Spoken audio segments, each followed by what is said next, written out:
Nagsagawa ng Information Awareness Drive ang Regional Police Community Affairs and Development Unit 4A sa University of Perpetual Health System, Laguna. Yan ang balitang hatid ni Patrolwoman Rosemary Rapids.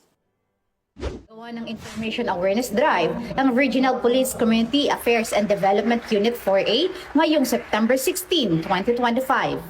Bilang bahagi ng pagdiriwang ng National Crime Prevention Week 2025, pinangunahan ni Police Colonel Mildred E. Patam, hepe ng Arpicado 4A ang naturang aktibidad na ginanap sa Performing Arts and Theater ng University of Perpetual Health System Laguna, Binyan Campus, Barangay Santo Niño. Katuwang dito ang Napolcom 4A, RACO 4A at My Brother's Keeper Pro 4A. Dumalo ang mahigit 200 participants na kinabibilangan ng mga estudyanteng kumukuha ng kursong criminology mula unang taon hanggang ika-4 na taon kasama ang kanilang mga guro. We would like, from the University of Perpetual Health College of Criminology, would like to extend our gratitude to Arpicado 4A for conducting this training, for making our students broaden their horizon when it comes to crime prevention.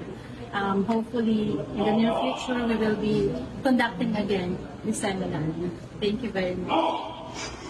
Layo ng programa na mas mapalawak ang kaalaman ng mga kabataan hinggil sa crime prevention at mas pagtibayin ang pakikipag-ugnayan ng pulisya sa mga paaralan at komunidad.